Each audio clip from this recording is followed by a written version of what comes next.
Et bonjour à tous et bienvenue dans ce nouvel épisode de Bye Bye Patron. Où que je sois, où que vous soyez, vous avez un épisode chaque mercredi. Elle est pas belle la vie. Et aujourd'hui, on va partir direction l'Asie. J'ai pas fait tant d'épisodes que ça avec des personnes installées en Asie. J'avais fait un joueur de poker professionnel il y a, je pense, ça fait 2 ans, qui habitait au Cambodge. J'ai fait la Thaïlande. J'ai fait quelqu'un qui habitait à Dubaï. Je pense que c'est l'Asie si je me trompe pas dans mes cours de géographie. Mais voilà, aujourd'hui on part à Hong Kong avec Arnaud, un juriste qui habite à Hong Kong depuis un petit moment. Il va nous raconter comment ça se passe la vie à Hong Kong et surtout, il va nous expliquer comment il a investi à distance, parfois même sans voir les biens. C'est un peu le rêve de beaucoup d'investisseurs. Personnellement, j'aime bien voir les biens, j'aime beaucoup visiter les biens, faire des offres.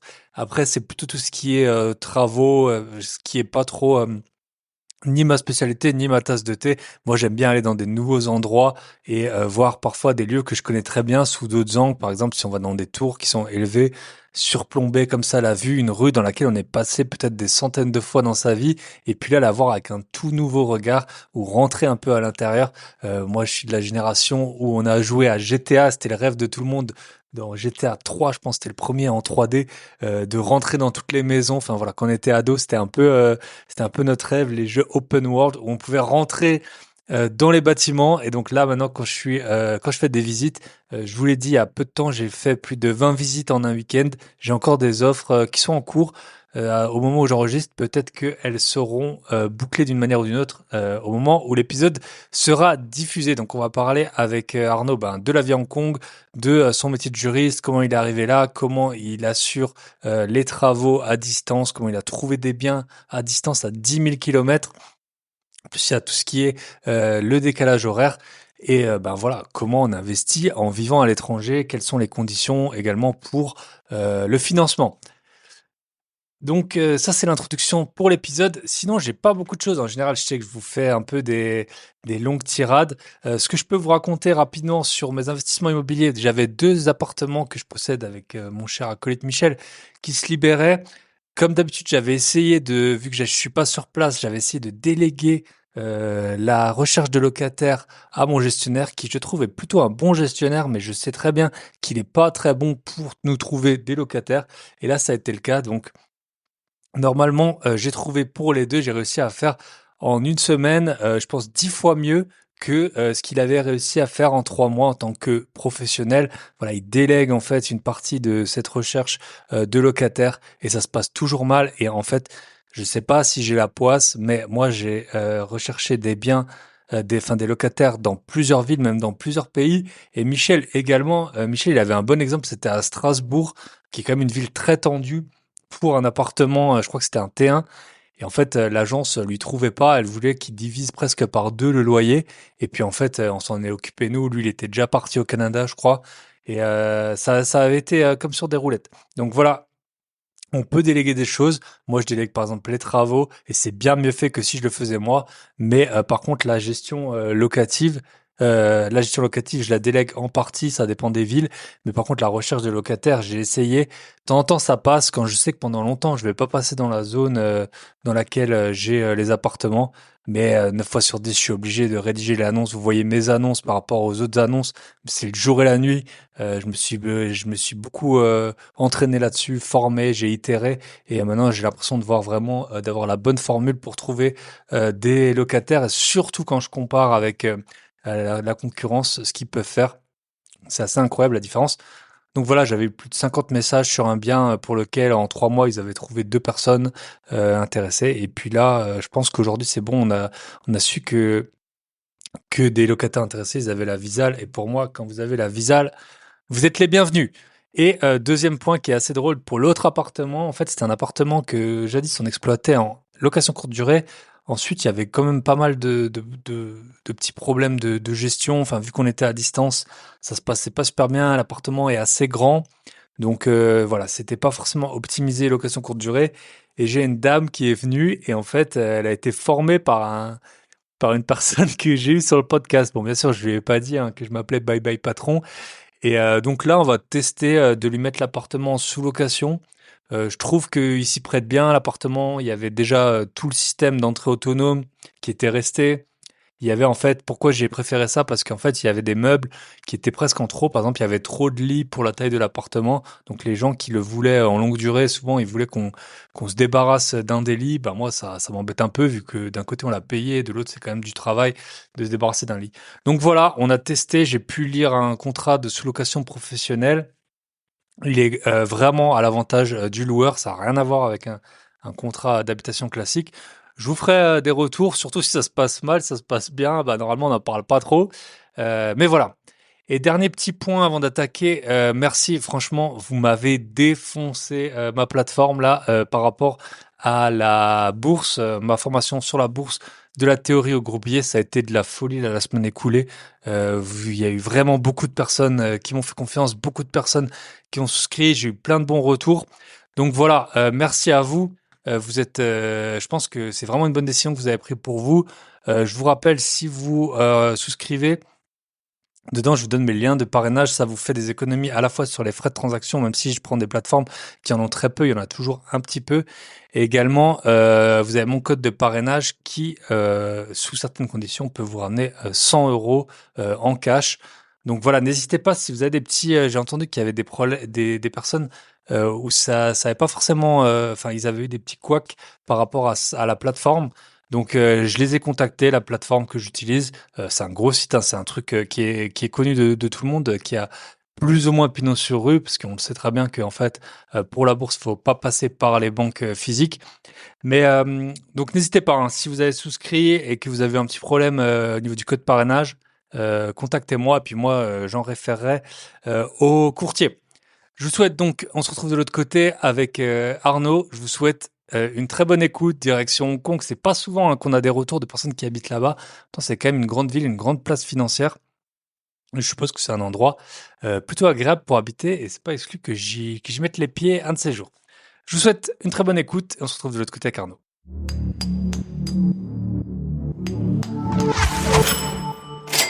Et bonjour, bonsoir à tous, selon le fuseau horaire où vous êtes et puis selon votre activité. Et aujourd'hui, on part direction l'Asie, plein Est, avec Arnaud. Salut Arnaud, comment ça va? Salut, ça va très bien et toi? Ça va, on n'aura jamais, je pense que c'est l'épisode que j'ai eu le plus décalé, redécalé. Souvent, les torts sont partagés, hein, ça on peut pas dire. Mais là, je suis trop content d'enregistrer. Donc toi, Arnaud, tu habites à Hong Kong. Tu as pu investir aussi en France en habitant à Hong Kong. Donc ça va être les deux sujets dont on va parler aujourd'hui. Et si tu es un auditeur assidu du podcast, tu sais, la première question que je pose, c'est est-ce que tu as eu un job un peu ingrat, une expérience insolite dans ton métier? Euh, qui t'a fait dire peut-être que voilà, quand tu étais plus jeune, que ta vie serait peut-être bah, soit sur un autre pays, soit dans un autre secteur, ou soit un autre grade hiérarchique. Je te laisse attaquer. Alors, oui, alors moi, ce qui peut être intéressant comme anecdote, oui, c'est vrai qu'il pose souvent cette question. Faut savoir que donc, moi, je suis juriste à Hong Kong et il y a un moment où j'ai voulu être notaire. Déjà, j'avais le côté IMO qui me passionnait bien. Et je regardais à un moment, où j'ai fait des stages dans les cabinets, voilà, faire des petits actes de vente, etc. Et c'était un peu la consécration. On nous dit toujours, mes parents, etc. Faire des études, c'est bien. Être dans un bureau, on se fera pas mal au dos. Faire des choses manuelles, Mm. etc. Et j'avais vu sur un toit, une toiture qui était en train d'être refaite par des couvreurs. C'était en plein été, ils avaient l'air d'avoir chaud. Et je m'étais dit, ah là là, j'ai de la chance d'être là dans le bureau, à bien assis. Et finalement, ben, on pourra le voir plus tard, j'ai eu un problème de toiture il n'y a pas longtemps. Et quand j'ai vu, comme c'était dur de trouver des Un couvreurs couvreur, disponibles, ouais, voilà. Et combien écoute, ouais, ouais, je me suis dit, ben, un business de couvreur, c'est pas mal aussi. ouais, ouais, ouais, c'est comme quoi, c'est l'offre et la demande, hein. C'est souvent comme ça, hein. C'est l'offre et la demande. Tout le monde n'est pas prêt à monter sur un toit, donc, Exactement. effectivement, un couvreur, c'est. Puis, on en voit des gens qui achètent des immeubles à 100 ou 200 000 euros et puis il faut refaire la couverture, ça double presque le prix d'achat. Et Écoute, ça, je te laisse peut-être te présenter. Aujourd'hui, on va parler à une bonne partie quand même de l'épisode de Hong Kong. Comment t'es arrivé là? Donc, t'es juriste. Combien de temps ça fait que t'es à Hong Kong? Pourquoi t'es arrivé là? Puis ensuite, on va voir un peu la vie à Hong Kong, les bons côtés, les mauvais côtés. Et puis, et ok. puis voilà quoi. Donc, non, ça fait 8 ans que je suis à Hong Kong. J'ai étudié, donc j'ai fait des études à Singapour. Quand j'ai changé un peu de voie, justement, je me suis rendu compte que notaire, ça m'aiderait pas à voyager. J'avais envie de voyager et ça, c'est vrai que c'est un job qui se pratique qu'en France. Donc, j'ai changé un peu de direction et j'ai trouvé une première expérience après cette année à Singapour, un VIE, à qui ça parle, à Hong Kong, du coup, dans une banque française. Je suis resté 2 ans là-bas. Après, j'ai eu une autre expérience dans une banque américaine. Et puis là, je suis retourné à nouveau dans une banque française. Donc voilà, juriste dans les marchés financiers, spécialisé donc dans les produits structurés, pour ceux à qui ça parle. Ok, ça nous parle, ça nous parle. Ça ne Et parle. et petite question, et là c'était donc tu as étudié à Singapour et tu as toujours travaillé à Hong Kong ou tu as travaillé à Singapour et à Hong Kong? Toujours à Hong Kong là. Ouais, Ok, c'est juste tu as études juste étudié. à Singapour. Tu peux nous raconter rapidement peut-être la vie d'étudiant à Singapour parce que moi j'ai été 2 fois à Singapour. Euh, les billets partent vite là-bas, hein. Et du coup, comment Ouais, tu te loges et tout? Parce que je pense que c'est l'État qui gère un peu les logements, enfin de ce que j'avais pu comprendre. Enfin, il y a une grosse partie, en tout cas, des habitants, si je dis pas de bêtises, qui sont logés de cette ah oui, manière. il y a des Comment ça se passe? HDB, ce qu'ils appellent des HDB, Ouais, donc c'est les HLM un peu, mais je pense, beaucoup plus qualitatif. Et donc, ouais, c'est des loyers qui sont assez modérés, mais c'est pour donc les résidents singapouriens. Moi, à l'époque, j'étais en colocation, et c'est vrai que ok. ouais, c'est une ville assez chère. Même les soirées, les sorties, les restaurants, Ah c'est ouais. quelque chose d'assez cher, ouais. Et après, on peut voyager facilement, ça c'est bien. Aller en Thaïlande, en Indonésie, Hmm. les billets d'avion sont pas très chers. Ouais, puis t'es bien Donc, dès placé, que je hein, pouvais, ouais, c'est très bien géographiquement. placé, Ouais. exactement. C'est ça, la vie à Singapour. C'est impressionnant. Si vous avez jamais été, c'est vrai qu'on n'en entend pas tant parler que ça. Et puis le jour où tu te pointes à Singapour, tu vois, bah, la ville, elle est super moderne. T'as le bâtiment, le Marina Bay Sand, là, on dit que c'est un des bâtiments les plus Ouais, chers du monde. Et puis moi, j'étais sorti, ouais, j'avais l'impression vraiment d'être il y avait des en plus, les voitures, je crois, elles sont hyper taxées, mais il y avait des McLaren avec des coverings comme ça en argent et tout. Enfin, je me suis vraiment senti pauvre dans les clubs là-bas, quoi. Donc, très intéressant. Et donc, tu es à Hong Kong, t'es arrivé, donc tu avais envie de bouger, si j'ai bien compris. C'est la banque qui t'a proposé Hong Kong, c'est toi qui as postulé. Comment ça s'est j'ai passé? postulé. J'ai Ok, postulé, donc j'ai repéré sur LinkedIn des candidats qui avaient le métier que je voulais et j'ai réussi à refaire un peu les mêmes expériences, les mêmes stages pour arriver au même endroit en ok. fait finalement. Ah, Tout intéressant, simple. ouais. Tu as façonné en fait ton CV sur base des gens qui avaient le poste que tu occupais. C'est un Voilà, peu ça. exactement. Ok, trop intéressant. Exactement. Et ensuite, du coup, c'est la grosse question quand tu es en dehors d'Europe, c'est les visas. Comment ça se passe? C'est ton employeur qui fait les démarches, c'est toi qui fais les démarches, c'est dur, c'est facile d'obtenir un visa quand on est français? Alors, comme dans une grande entreprise en général, oui, c'est la boîte qui s'en charge. C'est assez bien fait. Après, on n'est pas les candidats privilégiés, hein. Même moi, je parle pas chinois à Hong Kong. Je dois découvrir, enfin, je dois apporter d'autres choses. Alors moi, je suis Hmm. assez bon en informatique pour un juriste. Je suis un peu codé et j'automatise des contrats, du coup, ce qui plaît. Donc, je suis obligé de faire un peu la différence sur autre chose que le Ok, chinois. Et puis, donc oui, souvent, j'ai eu les boîtes font les visas pour nous. Mais voilà, faut être pris d'abord, quoi. ok, Après, en arrivant en indépendant, je crois qu'il y a un visa d'1 an, peut-être pour commencer, un peu comme en Australie. Ils ont un working holiday visa ok, qui peut être. Alors, il y a des conditions d'âge. Je pense que ça doit être 25 ans, quelque chose comme ça. ok, Et là, on trouve facilement des jobs, je pense, avec ça. Ouais. ça marche. Et donc, c'est cantonais qui parle là-bas, c'est ça? Exactement, ouais. Ouais, Cantonais, ok. ouais. Ouais. Bah, mon associé, là, Michel, avec qui bah, j'ai eu plein d'appartements et puis autres aventures. Il a habité aussi à Hong Kong. Là, il m'avait un peu raconté. Ah, Il m'avait raconté. Il y a eu des hauts, il y a eu des bas. Il y a eu la saison des pluies. Je crois qu'elle dure assez longtemps de ce qu'il avait tendance à me dire. Euh, donc c'est l'été, ouais. ouais.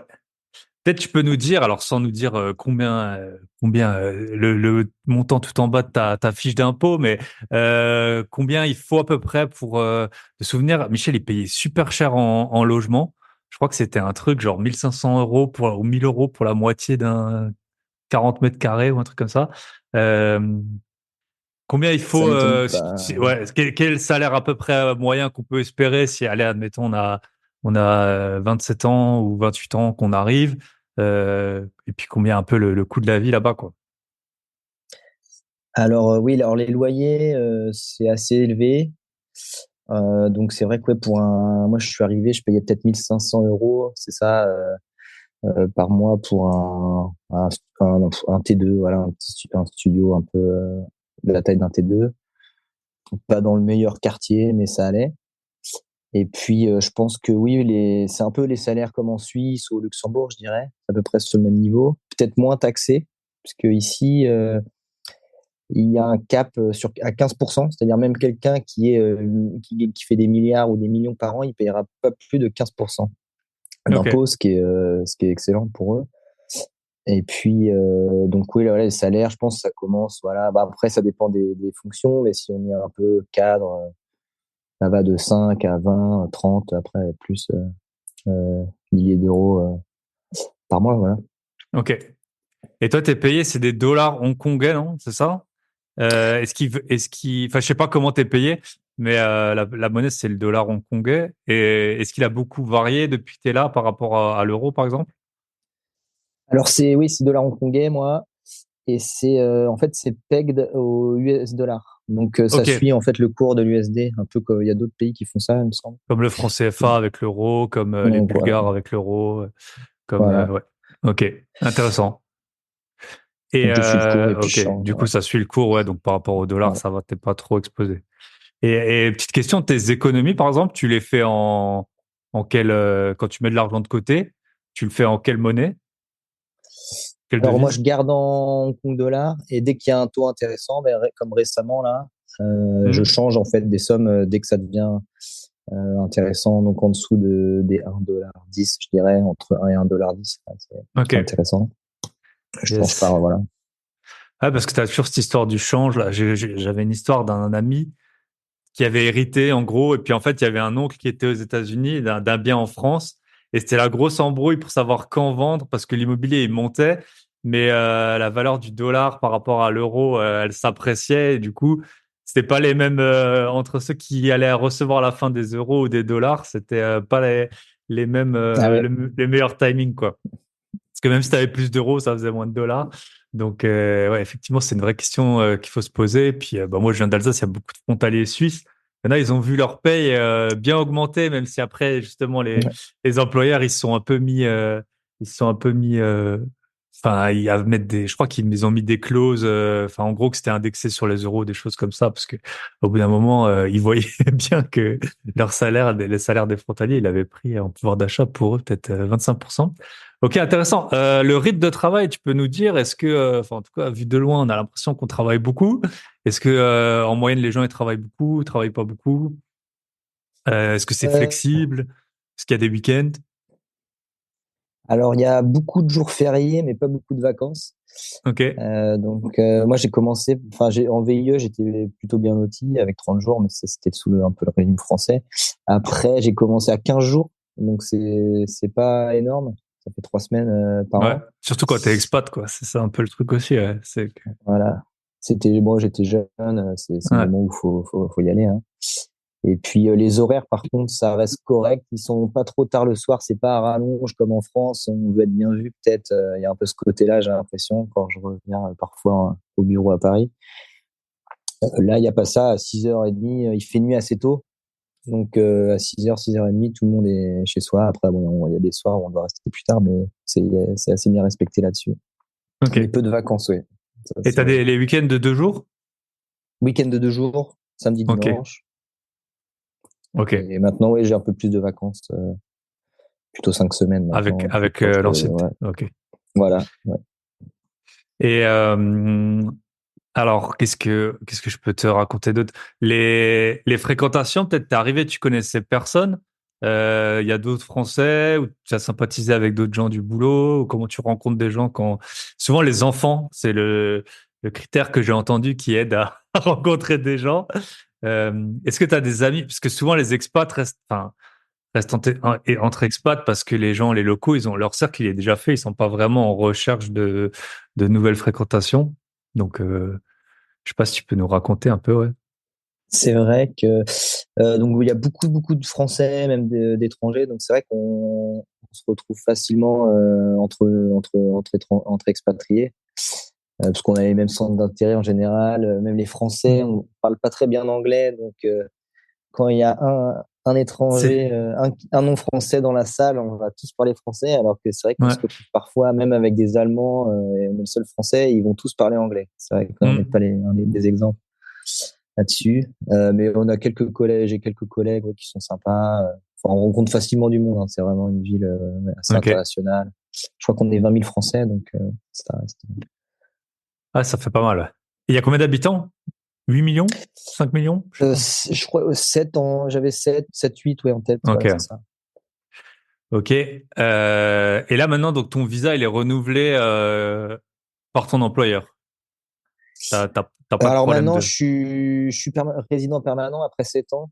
Donc, Ok. on a un visa, si on est à 7 ans, pendant 7 ans à Hong Kong en continu, on peut prétendre au statut donc de résident permanent. Et ça donne quelques avantages. Après, ça dépend. C'est pas intéressant forcément pour tout le monde, mais notamment, on peut participer. Ils ont ce qu'on a un plan pour acheter de l'immobilier résidentiel, pour acheter sa résidence principale. Ils ont des prêts garantis un peu jusqu'à 10 millions de Hong Kong dollars. Je crois.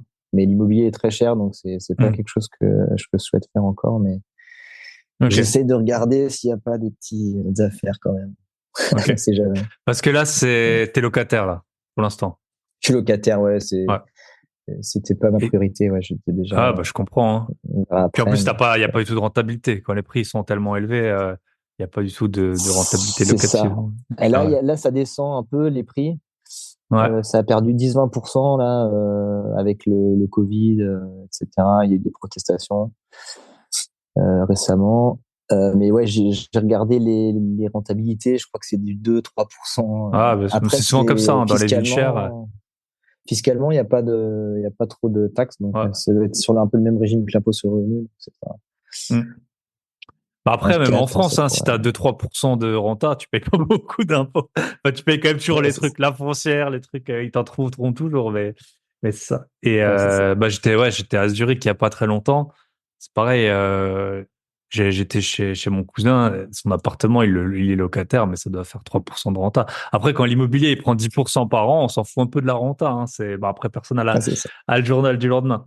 Et tu connais un peu du coup, Hong Kong, la Chine, il y a le régime, depuis je pense 97 dérogatoire là euh, par rapport à la propriété. Si t'es propriétaire. Souvent en Asie, t'es pas propriétaire du terrain, par exemple. Si jamais t'achètes, tu sais un peu comment ça se passe? Alors je sais que sur l'île de Hong Kong, donc à Hong Kong il y a l'île de Hong Kong et il y a une partie des nouveaux territoires. Je sais que déjà c'est pas le même droit de propriété entre les deux parties de Hong Kong. Et alors je sais pas exactement comment ça s'applique, mais c'est ouais, ça va être des baux amphithéotiques de 99 ans il me semble. Ok, Ouais, sur c'est le comme en terrain. Angleterre en fait un peu. Yes. Ok, très intéressant. Et avant, ben peut-être après on va parler de tes investissements en France, mais peut-être tu peux nous dire peut-être les points forts, les points faibles de Hong Kong et peut-être les différences culturelles. Je sais par exemple que Michel, on lui avait proposé un bonbon le matin et c'était au poisson. Il était pas prêt quoi. Donc il y avait pas mal d'histoires avec la bouffe. Et puis aussi ouais peut-être parce que ça arrive dans pas mal d'endroits pour les expats à Hong Kong. À quel point les gens ils parlent anglais, mais je sais pas du tout. Mais après, je sais que souvent quand il y a une langue locale c'est plus ou moins important de la parler. Par exemple, mon cousin, il est allemand, il parle allemand, mais en Suisse, il parle suisse-allemand, c'est pas la même langue et ça crée quand même si par exemple, comme tu disais, tu es dans une soirée, il y a que des Français, sauf un qui parle pas français, souvent à parler français. Et lui, souvent c'était comme ça, il m'expliquait. Alors maintenant, il comprend le suisse-allemand, mais que c'est quand même pas la même langue et que bah il y a toujours des effets de groupe quoi. Donc à quel point c'est important de parler cantonais, à quel point les locaux ils parlent anglais, et puis ouais un peu les avantages, inconvénients et différences culturelles. Si tu peux un peu nous les citer. Yes, alors pour le cantonais, alors moi je suis pas le modèle là-dessus, mais en général quand même les gens parlent plutôt bien anglais. Ça arrive qu'on a des vieux chauffeurs de taxi ou si on va un peu plus voilà en dehors de la ville, d'avoir des gens qui sont pas encore bilingues anglais, mais en général ils parlent plutôt mieux anglais que nous. Donc cantonais c'est pas un point bloquant. Après pour les ouais, socialement ça ouvre peut-être pas les portes pour ceux qui voudraient voilà être avoir plus d'amis locaux. Mais j'ai pas eu trop de problèmes avec ça. Après, pour les bons côtés, c'est vraiment bah, la sécurité, ça va faire rire peut-être, mais c'est vrai que ouais, on n'a jamais aucun problème. On peut voilà laisser, je peux laisser mon téléphone portable ou mon portefeuille sur une table dans un bar en terrasse et il y aura pas de problème. Voilà, tout est bien organisé. Le métro, il est jamais en retard. Je suis allé à Paris cet été, j'ai eu des blocages, enfin, des retards où il fallait que je sorte pour reprendre un bus pour réussir à aller où je voulais. Là, ça marche tout le temps. Enfin, tout l'administratif, ça fonctionne très bien quand on doit ouais, renouveler le visa ou refaire une carte d'identité, pour même les plaques d'immatriculation pour les scooters, etc., les licences. Tout est très bien fait. Du coup, ça évite pas mal de frustration en fait qu'on peut avoir, peut-être que je pouvais avoir en tout cas à Paris au quotidien, Mhm. dans les transports, etc. Là, les taxis sont très peu chers. Ça, c'est vrai que c'est assez pratique aussi. On fait la majorité des trajets pour 5 euros. Donc, plutôt que d'avoir une voiture, payer l'assurance, l'essence, etc., c'est vite vu en fait. Et donc ouais, il y a beaucoup d'avantages. La nourriture, c'est sympa. Faut aimer peut-être épicé parfois, manger épicé, mais c'est quelque chose que j'aime bien. Et non, ouais, vraiment une belle ville. Le climat est sympa. Il y a l'été, comme tu le disais, qui est un peu chaud et humide. Euh, mais pour le reste, donc c'est le moment où il faut partir en vacances en général. Et puis C'est pour quand le reste, l'été? il y a de la nature. Enfin c'est comme Comme chez nous comme quoi. vous, ouais, Ok, juillet, août. Il y a des ok, typhons aussi un peu en fin d'été. Et ouais, voilà, non, une super ville. ok. Et négatif? Le bruit, la densité, je sais pas les. Peut-être alors manque de vacances, euh, logement cher, ça c'est sûr, et peut-être la pollution parfois. Bon, honnêtement, je ressens pas trop, mais je vois pas trop la différence par rapport à peut-être à Paris. Mais, Ok, ouais, pollution. Ouais. ok. Et est-ce que, alors sans parler de ta vie privée, mais tu connais des couples franco-hongkongais et comment ça se passe? Est-ce que t'as... Ouais, j'ai quelques amis, ça se passe bien en général. Bah, souvent ils parlent anglais entre eux. Ok, Et puis voilà, après ceux qui ont des enfants, bah, les enfants parlent plusieurs langues, c'est assez sympa. Mais ouais, non, pas de problème, hein. On s'entend plutôt ok, bien. On a des personnalités qui fonctionnent bien ensemble. ok. Et, euh, et tu peux nous dire peut-être, donc il y a moins d'impôts, si j'ai bien compris, enfin en tout cas c'est plafonné à 15% sur le revenu. Est-ce qu'il y a des choses, souvent moins d'impôts dit qu'on paye plus de choses?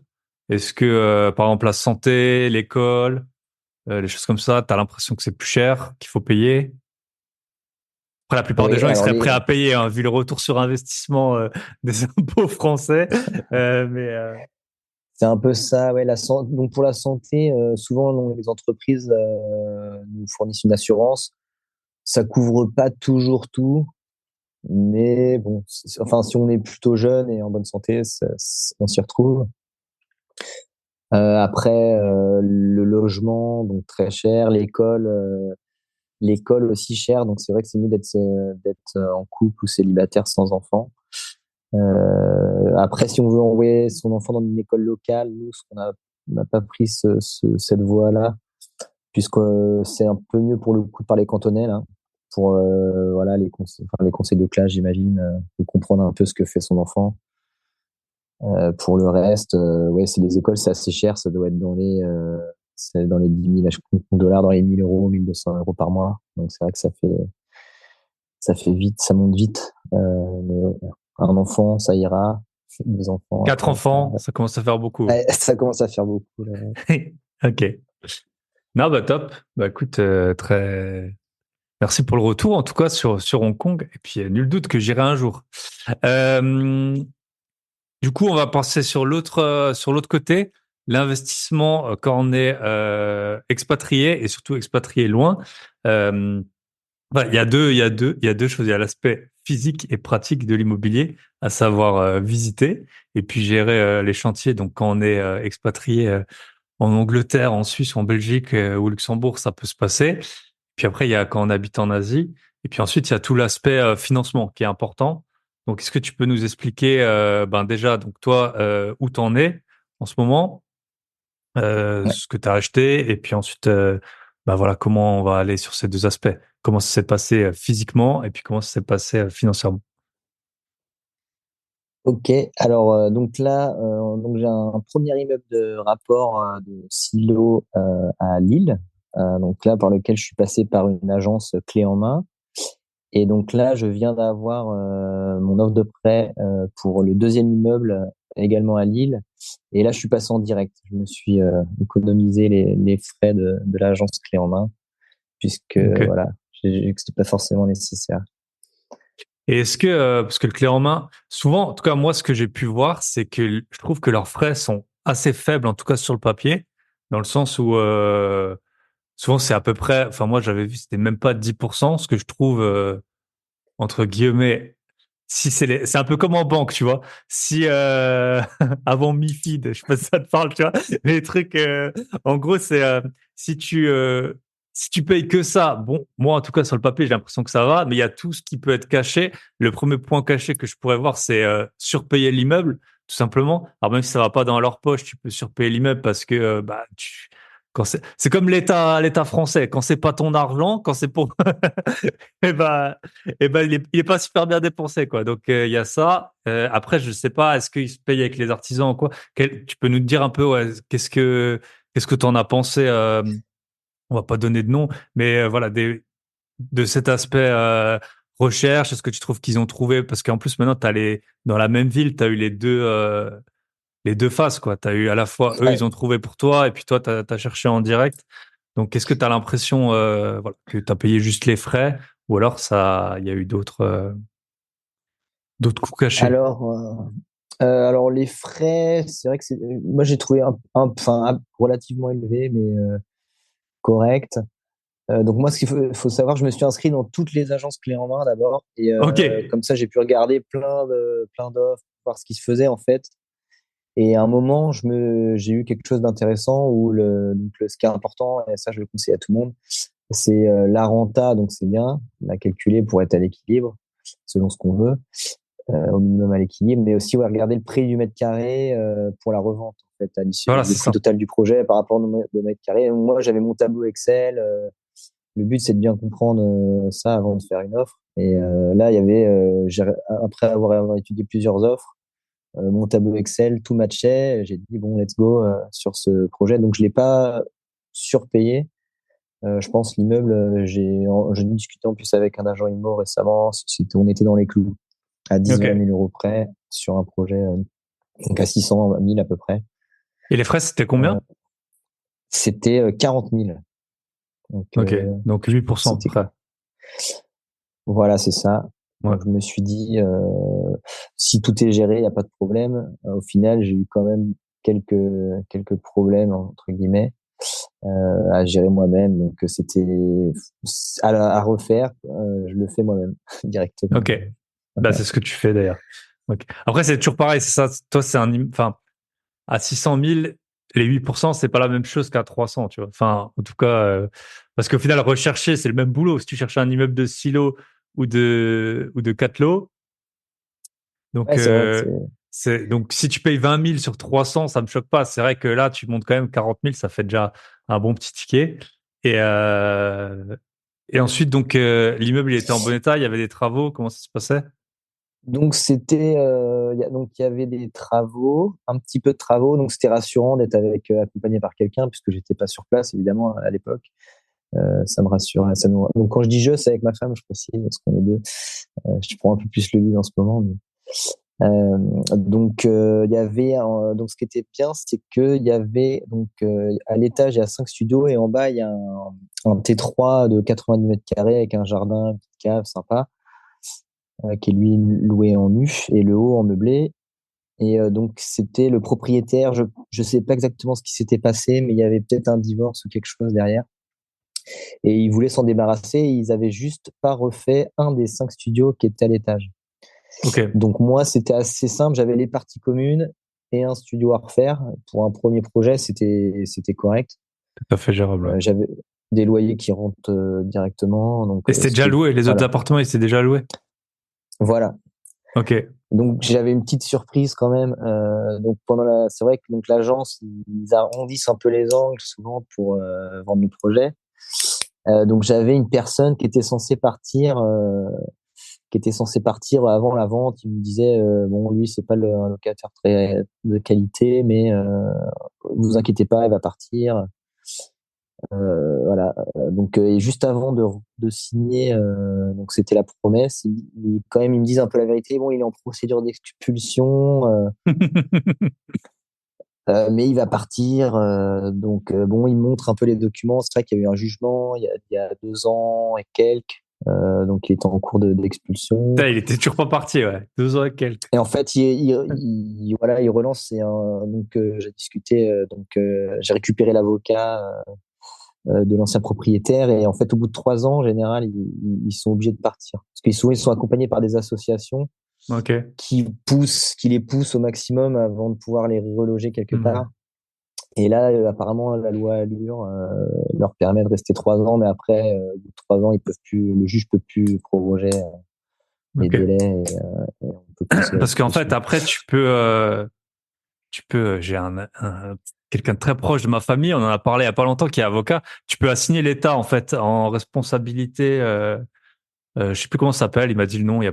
Tu peux assigner l'État Mm. s'il vire pas les gens au bout d'un moment. Bah moi j'ai une locataire, heureusement je suis assuré, elle a payé 1 mois en tout et là ça va faire bientôt quasiment 2 ans qu'elle est dans l'appart quoi. Bon donc moi je suis assuré, mais je serais quand même content le jour où elle va partir quoi, parce que il y a un moment faut arrêter de prendre les C'est gens sûr. pour des guignols quoi. Donc Là, ça j'avais marche bien. En tout cas. la CAF qui me payait donc le loyer, donc il est resté peut-être 6 mois après l'acquisition. Donc ouais, j'avais la CAF qui me versait en fait ses allocations directement. Donc c'était pas bon. À part le fait qu'il fumait un peu dans les parties communes, etc. C'était pas Mm. très sympa pour les autres locataires. Ok. C'était un problème que je pouvais en fait, comme je suis juriste, qui me faisait moins peur que le reste peut-être bien. Donc j'ai dit bon allez, on avait été trop avancé dans le projet, juste un peu déçu de la prendre au dernier moment. Mm. Voilà, pour une agence clairement, etc. Voilà, après on a procédé. Donc c'était voilà ce projet donc 580 à l'origine. J'ai eu quelques petites surprises, mais j'avais prévu en fait voilà, une petite marge pour que ça monte à 600 en cas de problème.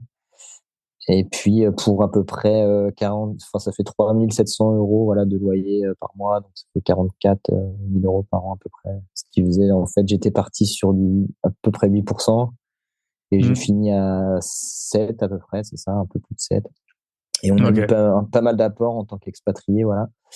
Donc je suis passé par ma banque, dans la banque dans laquelle je travaille. J'ai pas eu d'avantage particulier, mais mis à part peut-être le fait qu'ils me faisaient confiance parce qu'ils avaient accès peut-être à tous mes documents. Et on a mis donc oui 20% d'apport, je pense à peu près, Ok. ce qui est beaucoup quand même, mais bon faut avancer quoi à l'époque. 20% Ouais. avec le notaire ou sans le notaire? En gros, on a mis 150 000 € pour Pour voilà, le tout. 400, voilà, c'est ça. Ok. Après, voilà, en plus, c'est pas de l'argent perdu non plus, mais c'est sûr que quand on empruntait à 1 ou 2%, là, ça valait le coup. Même maintenant que les taux ont augmenté, c'est pas si idiot de mettre un peu d'apport.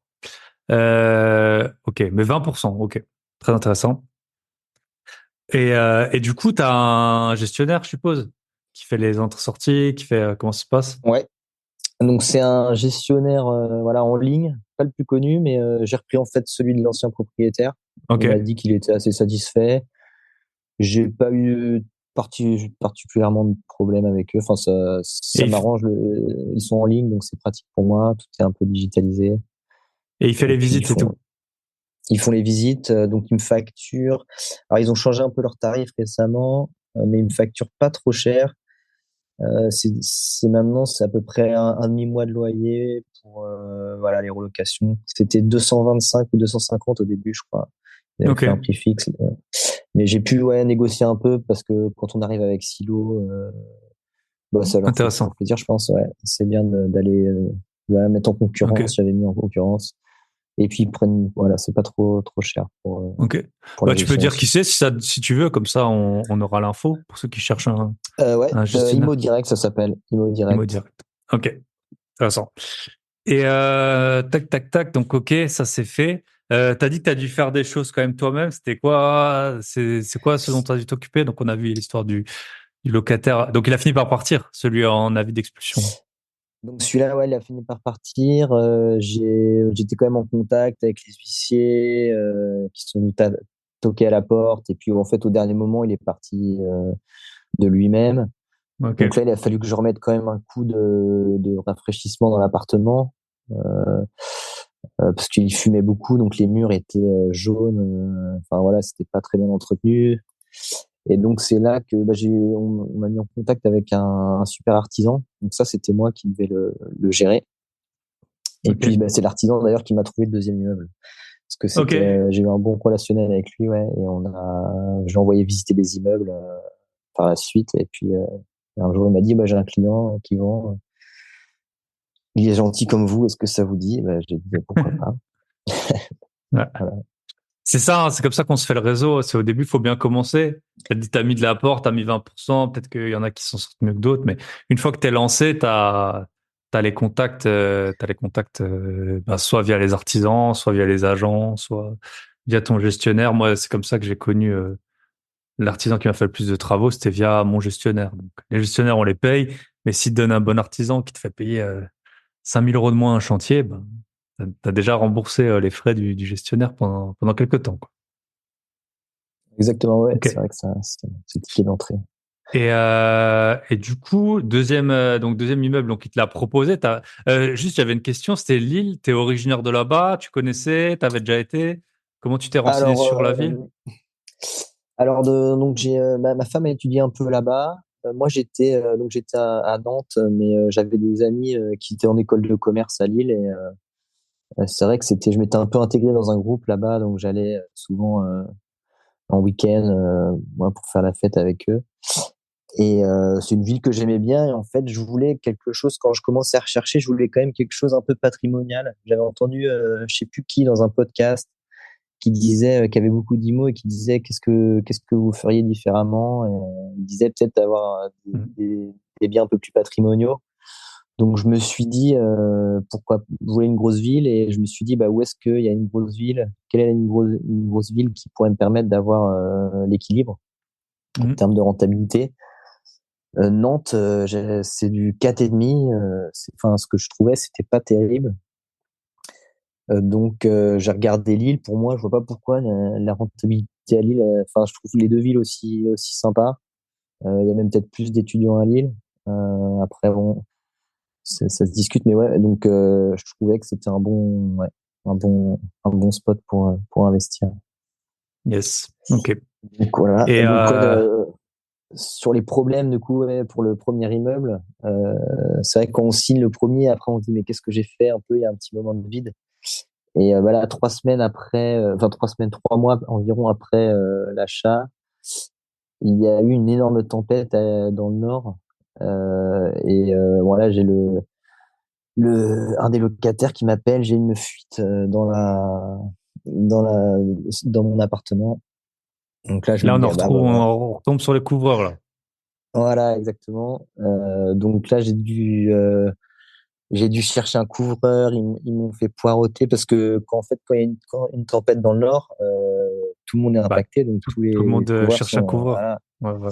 tout le monde cherche un couvreur. Donc ils me faisaient poireauter un peu. J'ai dû en faire venir un autre. Enfin, j'ai finalement réussi à retomber sur mes pattes. Depuis Et l'Asie, depuis Hong voilà. Kong, du coup. t'as fait ça. Voilà, depuis Hong Kong, ouais, bah finalement, si j'étais en France, à Nantes ou à Paris ou ailleurs, ce serait pareil parce que je peux pas réparer moi-même, en fait, c'est ce que je Et me dis, quoi. tu peux pas monter sur le toit. Monter sur le Yes. toit, donc en fait, ça change pas grand-chose. Donc Et, voilà, ouais, à peu près. ok, et t'as pu réparer la problématique. Voilà, ils sont venus, ils ont refait le chien assis. C'était des tuiles en fait qui s'étaient envolées, Ok. l'antenne, des choses comme ça. Ils ont réétanchéisé. J'en ai profité pour refaire voilà, un petit supplément pour être tranquille pendant plusieurs années. Ok. Voilà. Et tu peux dire combien ça t'a coûté, ces travaux? C'était à peu près 8 000 euros. Voilà. Donc Ok. c'est vrai qu'il faut garder toujours un petit Ah, faut toujours poche de garder de l'argent. sécurité. Ouais. Et parfois, les gens, enfin, moi, je suis pas trop pour. Après, faut bien, d'une manière ou d'une autre, déterminer un montant. Mais souvent, tu as des gens qui parlent par exemple, faut avoir 1 an de loyer de côté. Mais là, si tu as un problème sur le toit, on s'en fout à combien tu Ouais, loues le. C'est plutôt pour moi des montants fixes qu'il faut avoir de côté. Après, tu peux te faire une règle. Voilà, c'est sûr que si tu as 1 an de loyer de côté et que tu as 10 apparts, normalement, tu es tranquille pour peu importe ce qui t'arrive. Mais voilà, il faut être conscient en tout ouais. cas du coût des choses. Et puis c'est pour ça aussi pouvoir tout emprunter, c'est bien, mais faut quand même avoir de l'argent de côté. Et à l'inverse, pouvoir mettre de l'apport, parfois ça aide, mais faut pas mettre tout son apport parce que là, ça t'arrive 3 mois après, t'as pas eu le temps de reconstituer ton apport. Ok. Et dernier point que je voulais voir avant qu'on attaque sur le deuxième immeuble, c'est le plafonnement des loyers. À Lille, il y a le plafonnement des loyers. On sait qu'il y a toujours des petits hacks, surtout quand on est juriste international de renom. Comment on fait par rapport à ce plafonnement? Alors, il faut bien penser à mettre sa clause de complément de loyer dans son bail. Donc, normalement, si vous avez une agence qui vous le fait, il n'y aura pas de problème. Mais c'est vrai que s'il n'y a pas le détail, vous pourriez avoir des problèmes. Et puis, voilà, il me semble que le locataire a 3 mois pour contester. Si on fournit voilà, des logements de qualité, donc nous, c'était des logements qui ont été refaits assez sympas, donc en meublé pour les studios. On fournit, ce que je disais, on fournit Internet. On a mis des câbles RJ45 dans chaque appartement. Moi, ça me coûte en fait 25 euros un abonnement fibre 400 mégas et ça évite en général aux étudiants ou aux jeunes cadres aux jeunes travailleurs qui sont dans les locataires d'avoir une box à rendre à la fin, un accès à prendre, etc. Donc finalement, on s'y retrouve bien. J'ai aussi une buanderie avec voilà une machine à laver, un sèche-linge. C'est assez pratique. Moi, je me souviens que quand j'étais étudiant, il fallait que j'aille à la laverie, que j'attende, etc. Donc là, c'est des petites choses simples, mais en fait, qui font la différence. Et Et moi, si je les me locataires souviens, sont contents, voilà. yes, quand t'en parles, je me souviens pourtant, j'étais étudiant il y a pas si longtemps, enfin, dans les années, vers 2010, et j'avais pas Internet chez moi. En fait, on n'avait pas dans mon appart d'étudiant, j'avais pas Internet, je l'avais à la fac. Après, on squattait des free Wi-Fi, 9 Wi-Fi. Je sais pas si ça existait encore, ces trucs. Ah On oui. avait des mots de passe qu'on se passait entre nous. C'était hyper lent. Mais en tout cas, dans mon dernier appart pendant 2 ans, je me rappelle que j'avais pas Internet. C'était trop cher pour nous. On avait choisi. Bon, on n'était pas du tout à la rue, mais en gros, on avait mis le focus sur autre chose, quoi. Et puis à l'époque, on n'avait pas Internet sur les téléphones, hein. Enfin, en tout cas, ouais, ou très peu, quoi. Il y Maintenant, avait avec la pas. 5G, c'est vrai que c'est. Ouais, c'est vrai que maintenant, tu peux faire du partage de Ouais. connexion où que tu sois, même dans le train et tout. À l'époque, pourtant, ça paraît pas si loin, hein. Bon, bon, quand j'ai vu que mon bac, c'était il y a 18 ans, il y a pas longtemps, je me suis dit, bon, tu commences quand même à vieillir. Et, ok. Et heureusement qu'on s'enrichit, hein. Heureusement qu'on s'enrichit, ça Voilà. aide. Ok, donc lui, le complément de loyer, j'avais vu des reportages à Paris et tout. Qu'en fait, tu justifies que ton logement, il a plus d'équipement ou qu'il est en meilleur état que, euh, que le, que le marché. Puis en général, Voilà. tu peux louer plus cher. Voilà, mais c'est vrai qu'il faut être droit dans ses bottes, quoi. Si on veut Ouais. appliquer un complément de loyer, il faut faire quelque chose de sympa. C'est vrai que ça force à se Yes. distinguer. Ok. Du coup, le deuxième immeuble, ton artisan t'appelle. Toi, t'es à Hong Kong, t'es à Paris, t'es où à ce moment-là? Alors, je suis à Hong Kong, je cherche, je fais du Le Bon Coin, j'écoute des podcasts pour me motiver. Et puis, un jour, je l'ai envoyé visiter deux, trois immeubles. Il me disait, là, celui-là, il vient d'agencer, mais dedans, il y a, enfin, voilà, il y avait un peu des cassos. Il m'a dit ça comme ça. Si Faut l'artisan les, dit qu'il y a des enfin, cassos, faut pas y aller, ouais, il ouais, dit. voilà. Il me dit il y a des cassos, donc voilà, faut falloir le propriétaire dit qu'il va pouvoir les mettre dehors, mais bon. Enfin, donc il y avait toujours un peu quelque chose qui allait pas. Et puis un jour, il m'appelle, voilà, un de ses clients pour qui faisait des travaux, qui avait cet immeuble-là. Et donc on a étudié un peu voilà, le financement, donc ça a mis pas mal de temps, puisque c'était donc on a eu donc l'info peut-être un peu avant l'été 2023, voilà. On a commencé, donc c'était un immeuble, donc là c'est 8 lots, donc on réunit deux appartements quand même. Il y en a deux qui sont petits Ok. euh, euh, pour faire un plus grand T2. Donc on sera à 7 lots. Donc là, ça va être un projet à 130 000 plutôt, qui va Ok. rapporter à peu près les mêmes loyers, donc plutôt sur 3 800. Donc il y a 160 000 euros de travaux quand même là. Et donc j'ai réussi un peu à négocier grâce à la à la montée des taux d'intérêt.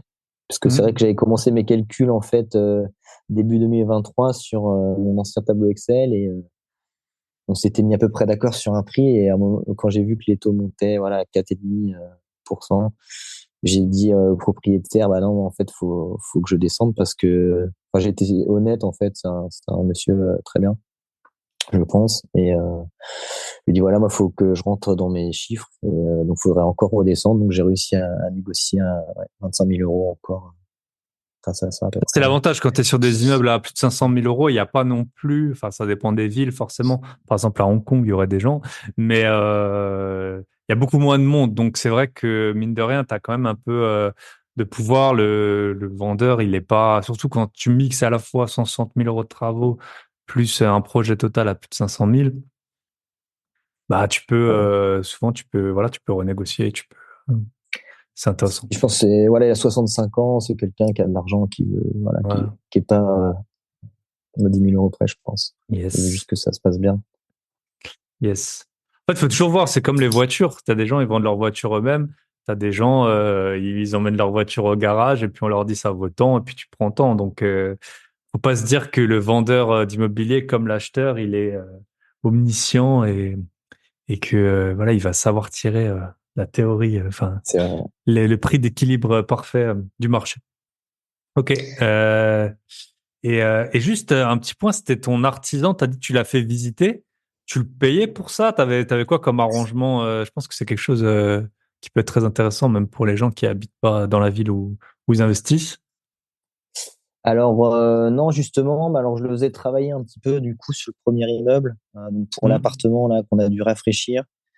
Et il m'a aussi réglé un problème dans le T3 du bas, en fait, il y avait un problème de chaudière. Donc, j'ai fait marcher la prime rénov, pour mettre une pompe à chaleur. Euh, c'était, c'était ouais, 12 000 euros à peu près et j'ai récupéré 5 000. Ok. Et puis lui m'avait fait, voilà, il m'a fait un peu d'isolation dans l'appartement du bas. Et donc en fait, il voyait que j'étais sérieux, que je payais bien. Voilà, faut toujours être carré. Je crois que tu le dis souvent ça. Hmm. Et donc voilà, je l'envoyais, il savait que peut-être ça paierait un jour. Donc bah, je suis content du coup de ouais, de le faire travailler sur ce projet. Bah Ça va être top. une belle aventure. Et tu l'as vu l'immeuble entre-temps? Alors moi, je l'ai pas vu, j'ai tout par photo. J'ai été voir aucun des immeubles. Ok. Donc à Lille, il y a une tension locative. En fait, ça marche vraiment bien pour ça. Les locataires sont pas. J'ai eu un changement de locataire et on a retrouvé en 2 jours le temps Hmm. voilà des disponibilités. Mais ça va, ouais, ça marche très bien. J'ai mes parents qui sont passés voir quand même vite fait le deuxième Il existe. quand qu'il existe. Voilà, c'est ça. Mais enfin, ils sont même pas rentrés dedans. Ils ont Hmm. regardé la façade. Et puis, non, bah après, c'est voilà la Ok. confiance. Ouais. Et euh, et t'as signé depuis Hong Kong? les actes Euh, notariés? oui, ouais, ben, le premier, ouais, c'était pendant le Covid, il me semble, ouais. Donc, ouais, tout, on fait une procuration au notaire qui signe pour nous. Je crois que c'est comme ça que ça fonctionne. Ok. Au notaire français. T'as pas besoin de Au passer notaire par un français. notaire. Enfin, ça se trouve, il n'y a même Non, pas de notaire à Hong Kong. Ok. non, il y a pour le mariage, peut-être, ils demandent ça c'est dans le financement, ils demandent parfois une legal opinion, pour attester que notre mariage est valable à Hong Kong au cas où il y a des problèmes, je pense. Je sais pas exactement. Ok. Ok. Et Voilà. du coup, le deuxième, pareil, l'apport, combien t'as dû mettre? Alors là, on a mis 105. On va mettre, donc là, c'est la vente est en cours, hein. Hmm. On met 105 et puis on a donc un différé là d'un an. Ok. Enfin, c'est pas un différé, ils appellent ça autrement. Ouais, c'est Une un. Enfin, anticipation ou quelque chose comme ça. Et donc 105 et voilà le reste financé. Ouais. Donc ok. ça, Donc on va c'est faire pareil, pareil t'es à une peu près à buanderie, même principe. 20% du total, y compris le notaire. Dans les 105, il y a les frais de notaire? Dans les 105, en fait, je vais payer les frais de notaire, c'est ça. Ok. Et ouais, une partie de l'immeuble, en fait. Ouais. Ok. Ouais. Ouais, donc ça va, en fait, ça fait 13% enfin, 7-8% de notaire et puis le reste en apport sur le projet en tant que tel, quoi. Si tu enlèves encore des frais d'agent immobilier, en fait, pour la banque, il reste plus tant de garantie que ça. Enfin, quand tu regardes, Ouais. surtout pour commencer à saisir tes salaires à Hong Kong. Et tu as l'impression que si tu habitais, parce que là, c'est ta banque Hong Kong, enfin, Paris à Hong Kong, tu as l'impression que si tu avais un autre métier, tu arriverais à emprunter, à ton avis, si tu avais un autre métier à Hong Kong? Je pense que oui, si on a un CDI, si on est entrepreneur, c'est différent, je pense, mais il y a d'autres Hmm. solutions, je pense. Mais ouais, le fait d'avoir un CDI enfin, dans une entreprise assez connue, Hmm. je pense que c'est rassurant quand même pour les banques, mais je pense que, Ok. Est-ce ouais, que je ta pense que femme, c'est elle pas un travaille problème. aussi dans la banque ou elle travaille chez un autre employeur? Non, elle est non, dans le luxe, elle, mais une Ok. boîte Et française donc, aussi. ces revenus, ils sont aussi pris en compte par la banque quand vous empruntez.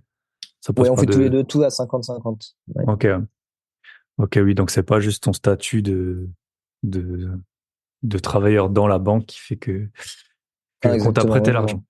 Ok. pas du tout. Ouais. Bah écoute, je pense qu'on a fait un bon tour. La suite, tu voudrais quoi? Tu voudrais encore des immeubles? Tu voudrais. Ce serait quoi la suite?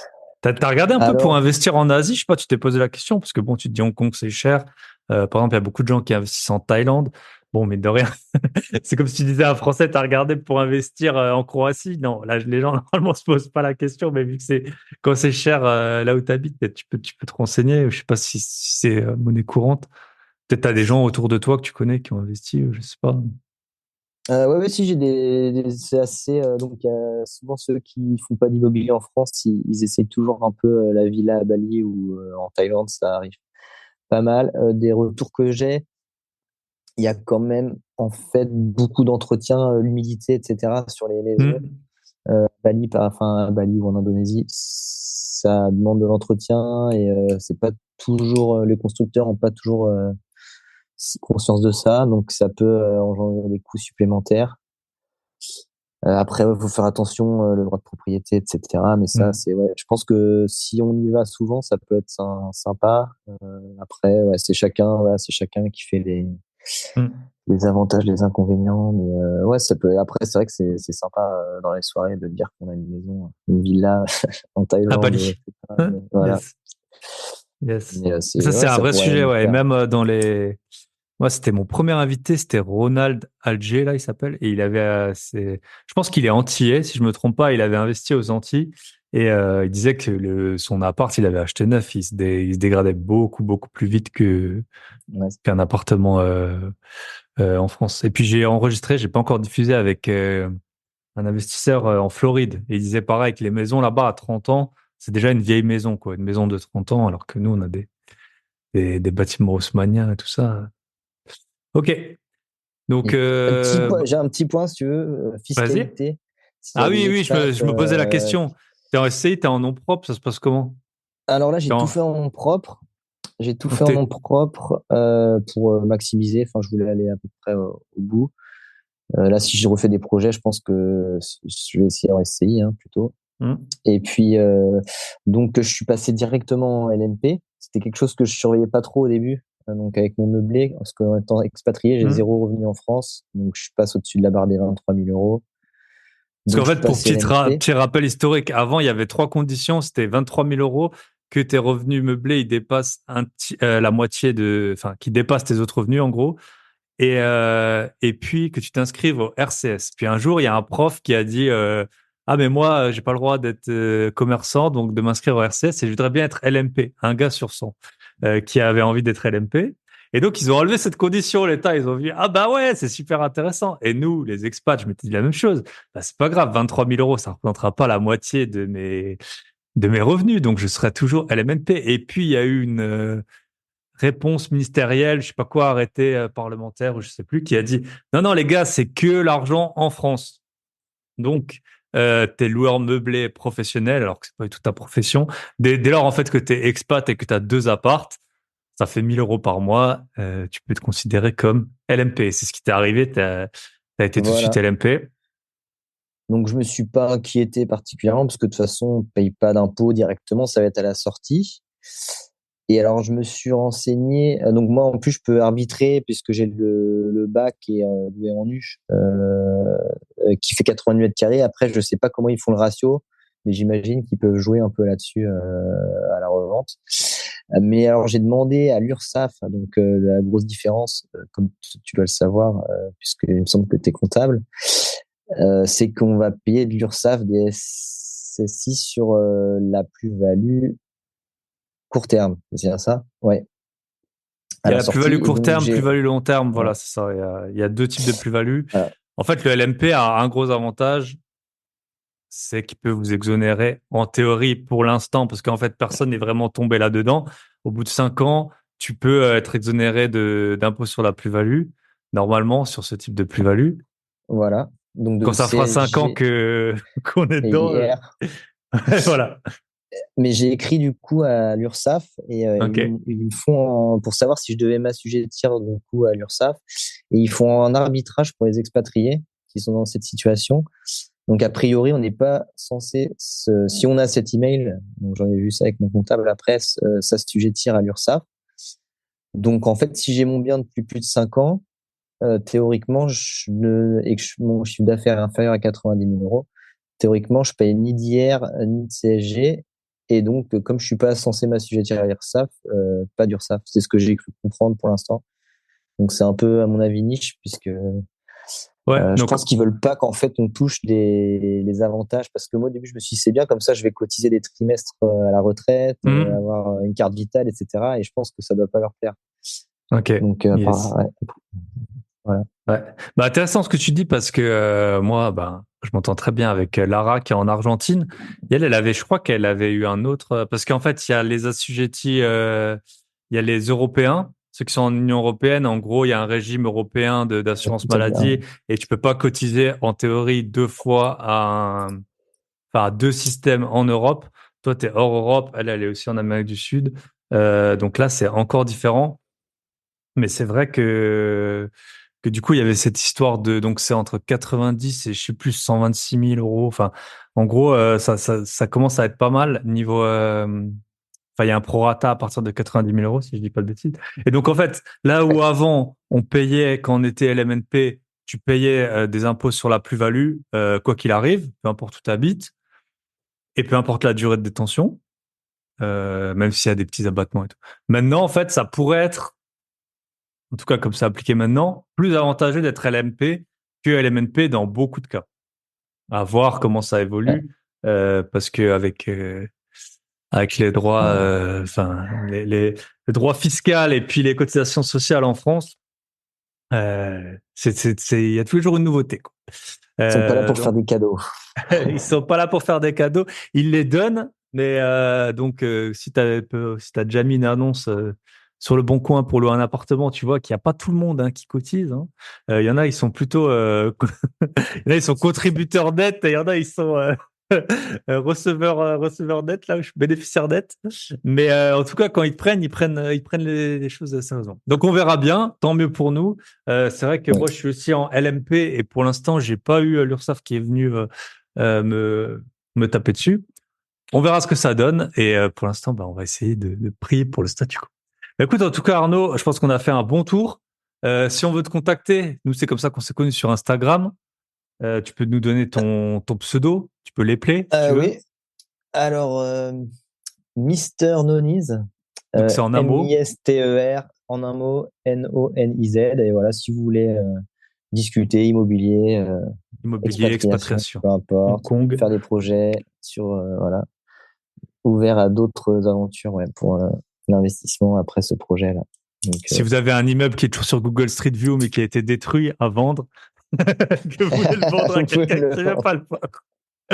Ok, bah écoute, merci beaucoup pour ton temps. Franchement, un bon épisode. Combien t'as d'heures de plus que nous là? 8 heures? 7 heures? Plus 7, ouais, Ouais, plus plus 7. 7. Ça a été un vrai Bah, plaisir. merci à toi Et puis, de nous bah, donner je te la dis, force. nul doute que je passerai, je sais pas quand, mais je passerai à Hong Kong. Bonne journée, bonne fin de Avec journée du plaisir. coup à toi et à bientôt. Bye bye. Et voilà, on arrive au terme. C'est pas le moment de couper, coupez pas, coupez pas, coupez pas. On arrive au bout de cet épisode. J'espère qu'il vous aura plu. Petite information. Donc Arnaud, il a mentionné Imo Direct. C'était la plateforme qu'il utilisait pour gérer ses biens locatifs. Et en fait, il les a contactés une fois qu'il avait enregistré. Et donc, il a négocié pour vous un code promo. Donc moi, je gagne absolument rien là-dessus, hein. C'est lui qui a été moteur là-dessus. Mais en tout cas, avec le code Bye Bye Patron en un mot, donc Bye-E-P-A-T-R-O-N. Vous avez 15% de réduction, donc lui il est satisfait. Moi j'ai jamais testé la plateforme, mais vous avez entendu son retour. Donc avec le code Bye Bye Patron, vous pouvez avoir 15% sur la plateforme Imo Direct. C'est écrit IMO et direct ensuite. C'est pas I2MO, c'est IMO DIRECT. Je vous souhaite une très bonne semaine. Comme toujours, pensez à partager. Si quelqu'un a un peu une soif d'Asie, a envie de s'expatrier, pourquoi pas Hong Kong. Puis sinon, si quelqu'un aussi en a marre de visiter et veut tout gérer à distance, voilà, ça peut aussi être un très bon épisode. Et comme toujours, pensez à mettre une petite note 5 étoiles sur Spotify, ça va super vite. Vous avez juste à cliquer. Sur Apple, c'est plus compliqué. Et oui, Mac, c'est facile, sauf quand il faut mettre des notes. Je vous souhaite une très bonne semaine.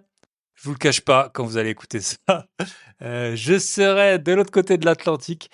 Et merci encore à tous ceux qui ont rejoint le programme Bourse la théorie au gros billet. Si vous voulez le rejoindre, grosbillet.com, vous avez tout, vous avez les liens et vous avez même un petit guide gratuit des 10 astuces qui vous mèneront vers le million.